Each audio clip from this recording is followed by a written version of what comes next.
All CPNs are about to get canceled.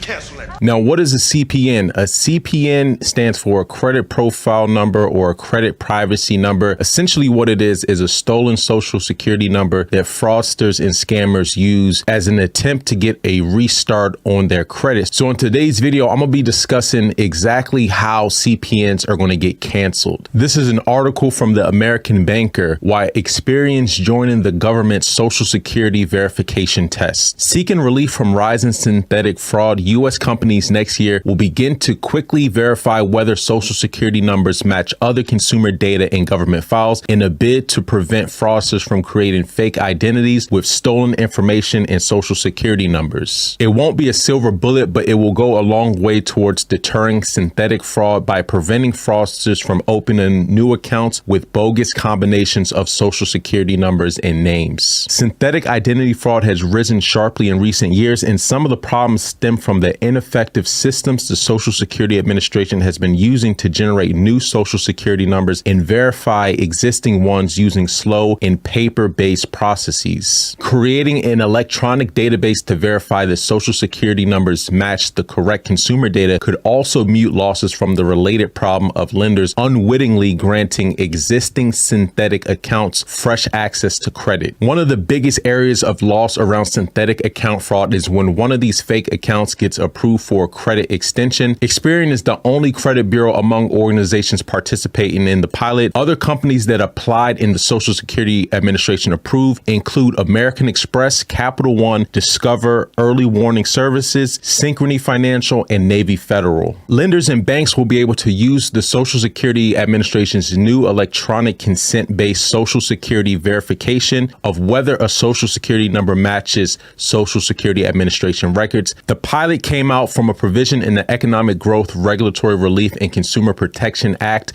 which allowed the SSA to develop an electronic version of its current consent-based Social Security verification system, so an organization may confirm in real time whether a Social Security number combined with the name and date of birth matches what the SSA has on file. Fraudsters have been getting around that process by using actual Social Security numbers combined with other names and information to create fake identities that successfully obtain credit, leading to huge losses. Synthetic identity fraud also drives large losses for automotive lenders and entities making personal loans. Once a fraudster obtains a credit account, they typically work to make the account look legitimate by making some purchases and paying their bills to establish a trade line. The synthetic account usually masquerades as a legitimate account in good standing for a period of time, a few months to a year or more, before the fraudster suddenly runs up purchases to maximize credit lines and then disappears. The SSA has been under pressure for years to come up with a better way of verifying consumer accounts and working towards a solution that has been difficult because the agency's primary role has been providing benefits, not verifying identities. Now, basically what's going on is that the Social Security Administration has been under pressure for several years due to the increase in synthetic identity fraud, or people using these CPNs. A lot of lenders are adopting the electronic consent-based Social Security number verification. So pretty much what's happening is that they're cross-checking with the Social Security Administration to see if a Social Security number matches what's on file. Early Warning Services, LLC, is a fintech company owned by 7 of the country's largest banks. Early Warning is co-owned by Bank of America, Truist, Capital One, JP Morgan, PNC Bank, US Bank, and Wells Fargo. So these are the 7 largest banks in the United States. Early Warning provides services and solutions to help financial institutions better detect identity fraud and determine the likelihood of first-party fraud or account mismanagement, all in real time. It does the following: matches and verifies applicant's Social Security number, name, and date of birth with the ultimate source of truth, the Social Security Administration. Now, according to a recent report, Application Fraud Trend Analysis and Mitigation Challenges prepared for Early Warning Services, environmental conditions brought about from the severe and social disruptions resulting from the COVID-19 pandemic since April 2020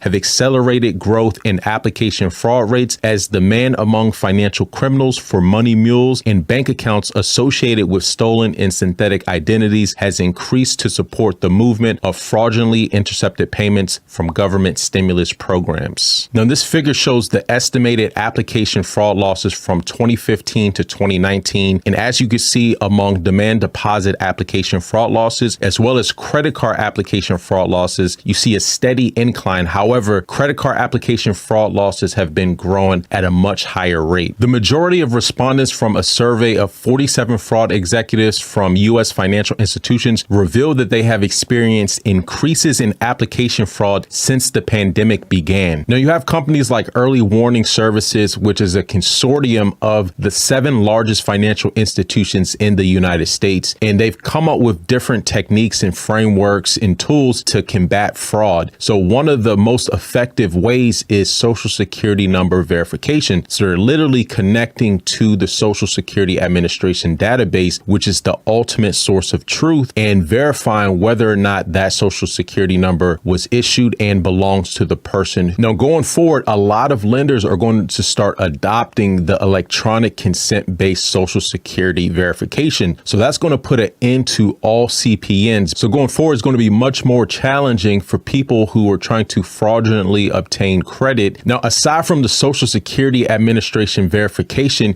you also have a lot of income-based verification as well. Now, there's a ton of companies out here that do employment and income verification, but one in particular is called Inverify. Now, this company is owned by Equifax. Inverify is a leader and national provider of employment and income verification services. Now, the credit bureaus have evolved from just collecting credit information. They're going a step further now with verifying even your income through some of the different subsidiaries that they own. Like I just showed you with Equifax, they own Inverify, which confirms employment and income information. Experian, on the other hand, is also working with the Social Security Administration to verify identity. You even have fintech organizations like Plaid and Finicity that have bank validated insights for real-time view. Their service offers 180 days of validated transactions, so they could look up to 6 months into your bank accounts. So this graphic shows your current balance, your 6-month average,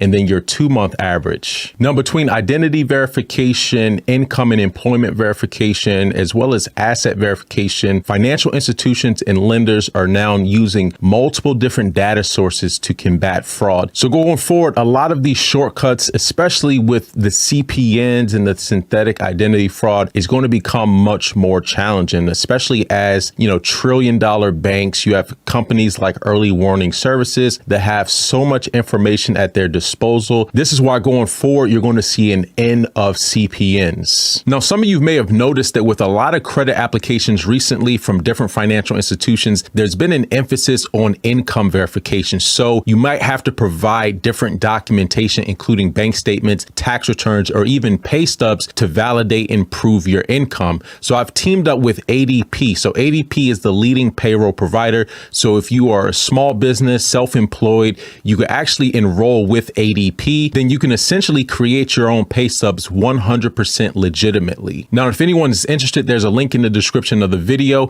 and all Credit Plug subscribers and members can get a discount when they enroll with ADP through our special affiliate link. Anyways, that's all I wanted to cover in today's video. Let me know your comments and questions right down below. And until next time, take it easy and we'll talk to you soon.